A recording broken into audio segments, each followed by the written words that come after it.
Benji in the South says that they work for an international televangelist, and it's hard to bite their tongue at times. Hey guys, yeah. Holy crap! So you're right. like Crystal Cathedral level shit. Well, if I told you who, you would know right away. Don't want to dox you. With them, they're pretty big. Okay, how did you come? How? But, why? Like, how did you come into this job? Well, I have a technical skill set, and I was just looking for a new job one day, and that one paid well, and several years later, here I am. Benji, I was really hoping you were going to say that you planted a seed. Oh, that's funny. Benji. Oh, man. Yeah, I would imagine that it's tricky to not express your feelings while dealing with all of that. Yeah. Okay. Yeah, it's a difficult... Mm-hmm. Well, I just kind of wanted to ask. So if I were you, I'd have like a moral dilemma. Is that kind of where you're at? You are? Ooh. That is. Because, I guess I'm essentially was planning on asking for advice or input on how not to go crazy from my job. So what really triggered it recently was they actually have a live TV show they do every morning. And I was watching it while working to make sure everything was going smoothly. And they were essentially saying, anybody who is not pro-life is going to hell.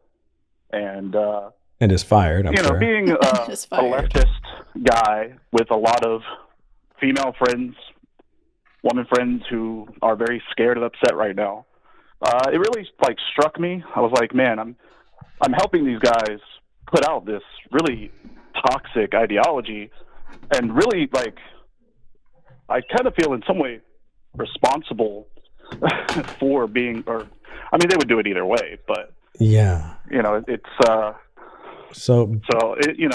obviously the answer is to not work there, but yeah, Benji, I'd polish off my resume. I understand it could be a really good job, but speaking as somebody in video production who's been looking for more work, I've had my eyes in that market for a while now, and there are opportunities.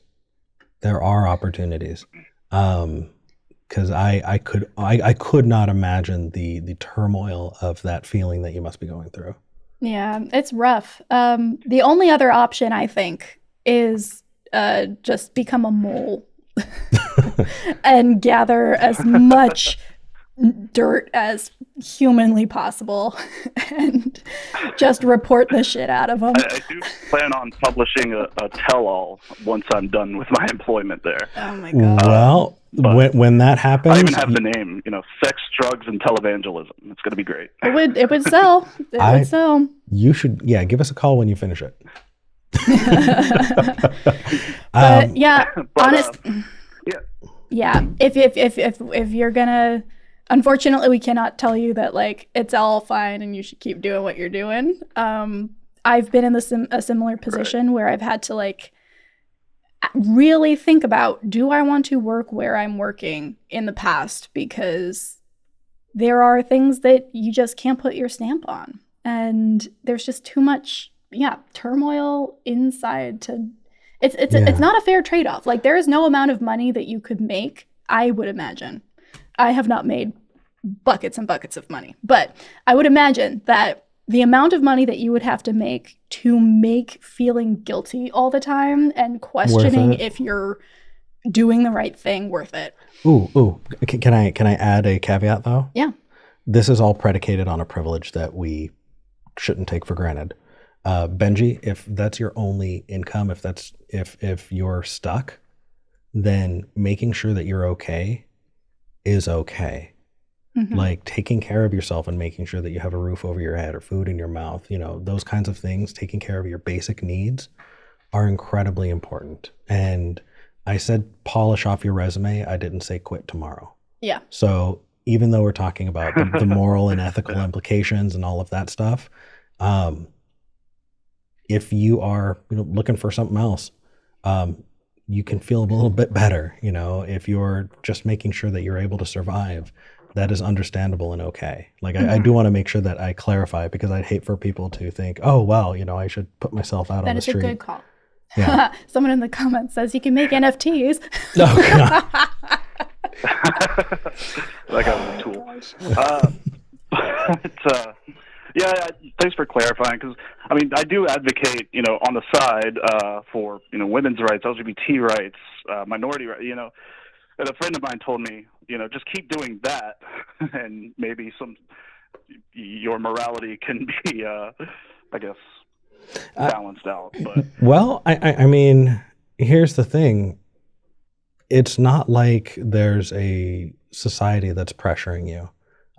You know, it's not like we can objectively look at the numbers and go, Benji made the right or wrong decision. Right. And because of that, the person that you need to contend with is yourself.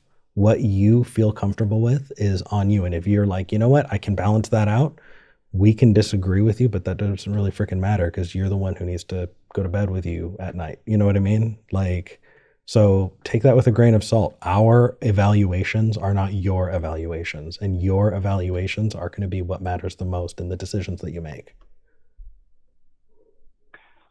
awesome. Well, I really appreciate that. On a micro level, I did want to get your input on like little things that happen at work sometimes. Like recently, I was Let's see if we can. about flat earthers to a coworker. Oh God. Okay. Let's see if we can rapid fire one or two, and then we got to get to the next caller. Okay. Yeah. Okay.